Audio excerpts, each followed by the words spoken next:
Imagine a winter so cold that the oil in a Tank S engine turns to the consistency of molasses, and the breath of a soldier freezes into ice on his collar before he can even finish his sentence. It is December 1944, and the Allied High Command believes the war in Europe is essentially over. They are already planning for the post-war occupation of Germany. It's convinced that the Third Reich is a hollowed-out shell, incapable of anything more than a desperate static defense. But in the deep, dark woods of the Ardennes, 60 miles of front line are held by a thin ribbon of exhausted or inexperienced American troops. These men are about to face the largest land battle in American history. As the sun begins to set on the 15th of December, the forest is unnervingly quiet. No birds sing, and the heavy fog masks the sound of thousands of engines idling just beyond the ridge. The question that has haunted historians for decades is not just how the Germans managed to gather such a force in secret, but why the Allies, with all their intelligence and air superiority, were so catastrophically blind to the storm that was about to break. This was not just a failure of scouts or microphones. It was a failure of the human imagination. By late 1944, the strategic map of Europe looked like a noose tightening around Germany's neck. In the east, the Soviet steamroller had crossed into Poland and was eyeing the heart of Prussia. In the west, the Anglo-American forces had liberated Paris, surged through Belgium, and were knocking on the door of the Siegfried Line. To any rational observer, the war was a matter of logistics and time. General Dwight D. Eisenhower, the supreme Allied commander, favored a broad front strategy, pushing steadily toward the Rhine River. This approach was safe and methodical, but it left certain sectors of the line dangerously thin. The Ardennes Forest was one such sector. It was considered a quiet zone, a place where battered divisions went to rest and where new, green divisions went to learn the ropes of frontline life. The terrain was deemed too rugged and the roads too narrow for any major armored offensive, especially in the dead of winter. The Allies had convinced themselves that the Germans were too broken to try anything bold. This psychological comfort was their greatest vulnerability. Inside the bunkers of the Wolf's Lair, Adolf Hitler was far from rational, but he was still a gambler. He knew that Germany could not win a war of attrition against the industrial might of the United States and the sheer manpower of the Soviet Union. His only hope, however slim, was to deliver a knockout blow in the West that would shatter the Anglo-American alliance. His plan, codenamed Operation Watch on the Rhine, was breathtakingly ambitious, and to his own generals, bordering on the suicidal. He wanted to strike through the Ardennes, cross the Meuse River, and capture the great port of Antwerp. By seizing the Allies' primary supply hub, he hoped to trap 4 entire armies in a pocket, forcing a negotiated peace that would allow him to turn his full attention back to the Russians. It was a plan born of desperation and a refusal to accept the reality of his crumbling empire. Hitler believed that the Western democracies were soft and that a single sharp shock would cause their political will to crumble. He was betting the remaining strength of his nation on a single roll of the dice in the snow. The German buildup was a masterpiece of deception. They moved troops only at night, used charcoal for fires to prevent telltale smoke, and maintained strict radio silence. Even as Allied intelligence picked up signs of troop movements, they dismissed them as reinforcements for a defensive operation elsewhere. When the clock struck 5:30 on the morning of December 16, 1944, the silence of the Ardennes was shattered by the roar of 2,000 German guns. This was the opening movement of a symphony of destruction. 3 German armies, the 6th SS Panzer, the 5th Panzer, and the 7th Army, lunged forward into the American lines. The Americans were caught in their sleeping bags, in their mess tents, and in their foxholes. The shock was total. In the north, the 6th SS Panzer Army, led by Sepp Dietrich, was intended to be the primary hammer. Dietrich was a brutal, loyal follower of Hitler, and his mission was to punch through to the Meuse with maximum speed. However, his forces immediately ran into a wall of unexpected resistance. This is where the German plan began to fray at the edges almost immediately. While the initial breakthrough was terrifying, the Germans had underestimated the tenacity of individual American units. At a place called Elsenborn Ridge, the U.S. 2nd and 99th Infantry Divisions refused to break. This sector was the northern hinge of the entire offensive. If the Germans could not swing the door open here, Their heavy armor would be funneled into narrow valleys where they could be easily targeted. The stand at Elsenborn Ridge is often overshadowed by later events. But from a historian's perspective, it was perhaps the most critical moment of the first 48 hours. By holding the shoulder of the Bulge, these American soldiers forced the German elite divisions into a tactical bottleneck. This decision to stand and fight, often made by small groups of soldiers who had lost contact with their officers, disrupted the rigid German timetable. In a blitzkrieg, time is more valuable than fuel, and the Germans were losing minutes and hours they could not afford to waste. Further south, the situation was much more dire for the Allies. The 5th Panzer Army, commanded by Hasso von Manteuffel, was achieving much greater success. Manteuffel was a more sophisticated commander than Dietrich, and he used stealth and bypass tactics to surround American positions rather than smashing into them. This led to the tragic collapse of the 106th Infantry Division, a unit so new to the front that many of its men had never seen combat. Within days, 2 of its 3 regiments were forced to surrender, resulting in the loss of nearly 7,000 men. This was one of the greatest defeats in the history of the U.S. Army, and it sent shockwaves back to London and Washington. It looked as though the German pincer was working perfectly. The town of St. Vith, a vital road junction, became a chaotic battlefield, where American tankers and infantry fought a desperate delaying action. Here we see the true nature of the battle, a fight for the roads. In the Ardennes, if you do not control the paved roads, your army is literal mud. As the Germans pushed deeper, creating the famous bulge in the Allied line, the strategic focus shifted to a small town that would soon become legendary, Bastogne. Bastogne was the hub where 7 main roads met. For the Germans to continue their rush toward the Meuse and Antwerp, they had to have Bastogne. Damned, if they didn't, their supply trucks and fuel tankers would be stuck in miles of traffic jams on forest tracks. Recognizing this, the Allies scrambled the 101st Airborne Division to the town. The paratroopers arrived just as the German ring was closing. The siege of Bastogne is frequently romanticized, but the reality was a grim struggle for survival. The Americans were surrounded, outnumbered, and lacked winter clothing or sufficient ammunition. The German commander eventually sent a formal demand for surrender, to which General Anthony McAuliffe famously replied with a single word, "Nuts." This was more than just a defiant gesture. It was a signal of the shifting psychological tide. The Germans were starting to realize that the Americans were not the soft enemies Hitler had promised. While the fighting raged on the ground, a silent but equally important battle was being fought in the minds of the high commanders. General Eisenhower realized the gravity of the situation faster than his subordinates. While Omar Bradley was initially dismissive of the German attack, Eisenhower saw it for what it was, a major strategic threat. In a move that showed his maturity as a leader, he set aside his ego and transferred command of the northern half of the Bulge to the British Field Marshal Bernard Montgomery. This was a politically sensitive decision that infuriated many American generals. It was the right move for the unified command.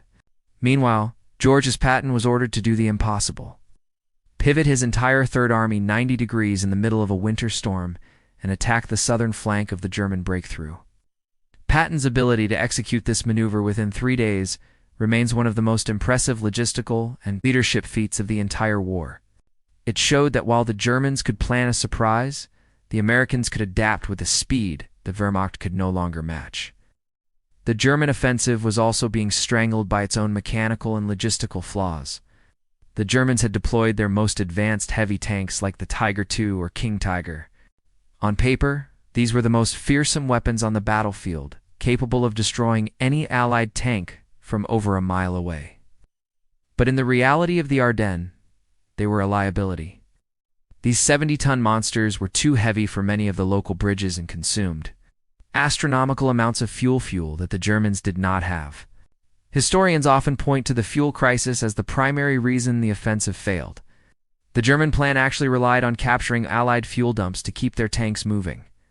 It was a strategy based on theft, not supply. When the Americans realized this, they began burning their own fuel depots rather than letting them fall into enemy hands. This left the elite SS units stranded on the side of the road, their magnificent machines reduced to useless lumps of steel. It was a stark reminder that in modern warfare, a tank without fuel is just a very expensive coffin. One of the most overlooked aspects of this battle, which deserves its own focus, is the concept of the ghost front psychology. Before the battle began, the Ardennes was so quiet that soldiers on both sides had developed an unofficial live and let live attitude. They would watch each other through binoculars across the river, sometimes even seeing enemy soldiers bathing or eating. This created a dangerous sense of normalcy. The Allied intelligence failure was not just about missing the physical presence of German tanks, it was a failure to understand that the enemy was still capable of agency. The Allies had fallen into the trap of believing they were the only ones who could make moves on the chessboard. This psychological complacency is a recurring theme in military history. From the fall of France in 1942, the surprises of later conflicts. It proves that the most dangerous moment for any army is the moment it believes the enemy is already beaten. The Ghost Front teaches us that silence on the battlefield is rarely a sign of peace. It is usually a sign of preparation. As the calendar turned to late December, the weather, which had been the Germans' greatest ally by grounding Allied aircraft, finally broke. The fog lifted, and the sun came out. This was the death knell for the German offensive. The Allied air forces, which had been bottled up on their airfields, surged into the skies with a vengeance. Thousands of fighters and bombers descended on the German columns, which were now trapped in massive traffic jams on the narrow roads. P-47 Thunderbolts and Typhoons turned the Ardennes into a graveyard of German armor. Without the cover of the clouds, the German dream of Antwerp evaporated. They were no longer the hunters. They were the hunted. The offensive had reached its high-water mark just miles from the Meuse River, but they would get no further. The Bulge began to shrink as the Americans attacked from the south, and the British and Americans squeezed from the north. The human cost of this struggle was staggering.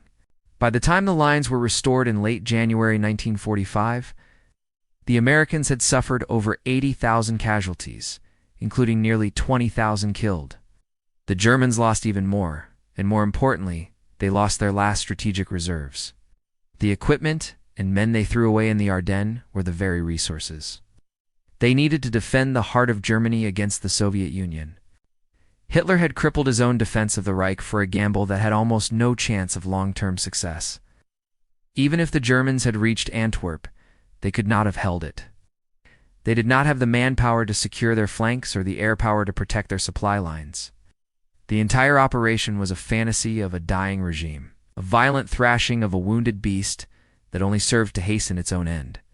The Battle of the Bulge also changed the internal dynamics of the Allied alliance. It was the moment when the United States truly became the senior partner. The scale of the American commitment and the fact that they bore the brunt of the fighting meant that the voice of Washington would be the loudest in the final months of the war. It also marked the end of the German soldiers' reputation for invincibility. While the Germans fought with desperate bravery and tactical skill, the myth of the Superman was shattered by the sight of exhausted teenagers and middle-aged men surrendering in the thousands as their fuel ran out. The German army was a broken instrument, held together by fear and the momentum of a decade of propaganda. After the Ardennes, there would be no more major German offensives. The road to Berlin was now open, and the end of the nightmare was finally in sight. There is a unique lesson to be learned from the psychological pressure placed on the German commanders during this time. Men like Manteuffel and Model knew the plan was flawed. They had tried to convince Hitler to settle for a small solution, a more limited attack that would have simply pinched off the American salient, but they were overruled by a leader who demanded the impossible. This highlights a fundamental flaw in the German command structure: the total centralization of power in the hands of a man who is increasingly detached from reality. The German officers were trapped between their professional judgment and their oath of loyalty. This internal tension led to a hesitancy in the field that often conflicted with the lightning speed required by the plan. It is a reminder that no amount of tactical brilliance can overcome a fundamentally flawed grand strategy. When we look back at the Ardennes today, we shouldn't just see it as a series of arrows on a map or a list of casualty figures. We should see it as a testament to the resilience of the common soldier. The battle was won not by the high-ranking generals in their chateaus, but by the private in the foxhole who decided to stay when every instinct told him to run. It was won by the cooks and clerks who picked up rifles to defend road junctions, and by the medics who worked in freezing tents to save lives. The Battle of the Bulge was the final, desperate gasp of a regime that had brought darkness to the world. and it was extinguished by the collective will of men who simply wanted to go home. It reminds us that, even in the darkest winter, when all seems lost and the enemy is at the gate, the human spirit has a capacity for endurance that can change the course of history. The consequences of the battle stretched far beyond the snowy fields of Belgium, because Hitler had pulled his best divisions from the Eastern Front to fuel the Ardennes offensive. The Soviet Union was able to launch its massive January offensive with much greater ease. The Bulge effectively traded German territory in the east for a few weeks of headline-grabbing gains in the west. This decision likely influenced the final positions of the Allied and Soviet armies when the war ended, which in turn shaped the map of the Cold War for the next 45 years. The political geography of Europe was carved out of the frozen ground of the Ardennes as much as it was negotiated at Yalta. Every tank that ran out of gas in the Belgian woods was one less tank defending the suburbs of Berlin. Today, the Ardennes is a place of peace. The forests are quiet again, and the scars of the trenches have been softened by decades of falling leaves and moss. But the story of what happened there remains one of the most powerful chapters in the human narrative. It is a story of arrogance and realization, of cruelty and courage. It teaches us about the dangers of underestimating an opponent and the absolute necessity of logistical reality in the face of grand ambitions. Most importantly, it serves as a memorial to a generation of young men who were asked to stand in the gap during the coldest winter of their lives. They did not just hold a line, they held the future of the free world. Their victory in the snow was the final proof that the light of democracy, though it might flicker in the wind, would not be blown out. Historians will always debate the what-ifs of the Ardennes. What if the weather had stayed foggy for another week? What if the Germans had captured the fuel dump at Stavlet? But these questions miss the larger point. The German offensive failed because it was built on a foundation of lies: the lie that Germany was still a superpower, the lie that the Allies were weak, and the lie that a single battle could undo the consequences of years of total war. The Battle of the Bulge was not a near miss for the Nazis. It was a self-inflicted wound that proved their cause was utterly lost. As we reflect on these events, we are reminded that history is not just a sequence of inevitable dates, but a series of choices made by individuals under unimaginable pressure. The choice to stand at Elsenborn, the choice to say nuts at Bastogne, and the choice to keep fighting when the world seemed to be falling apart. Those were the moments that truly decided the fate of the 20th century. The legacy of the Ardennes lives on in the military doctrines of today and in the collective memory of the nations involved. It remains the standard by which all other winter operations are measured.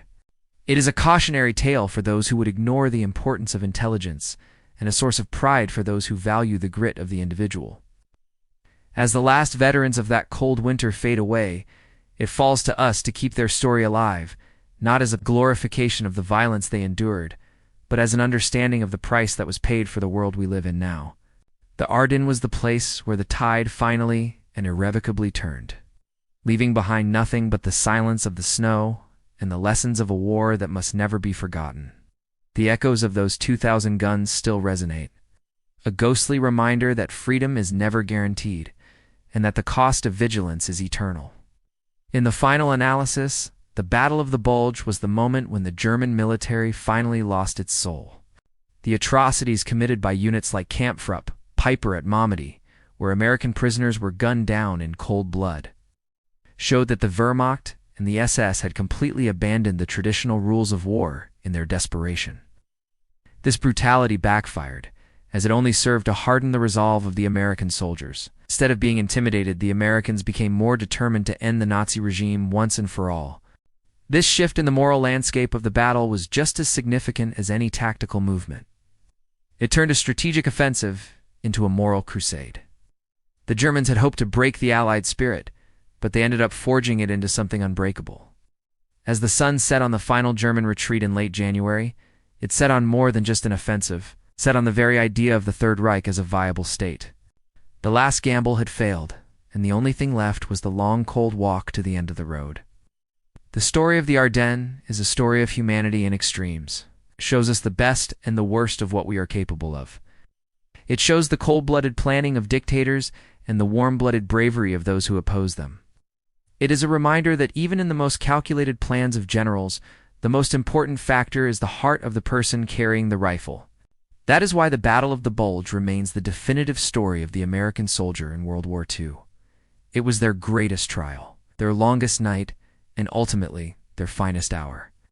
As we look at the map of Europe today, a map of open borders and peaceful cities, we should remember that this peace was bought in the frozen mud of Belgium and Luxembourg. The silence that now hangs over the Ardennes is a hard-won silence, a gift from those who stood their ground when the world went loud. We owe it to them to remember not just that they fought, but why they fought, and what they managed to save from the wreckage of that terrible winter. Ultimately, the battle reminds us that the fog of war is not just a meteorological condition, but a permanent state of human affairs. We never truly know what is happening on the other side of the hill, and we can never be certain of the enemy's next move.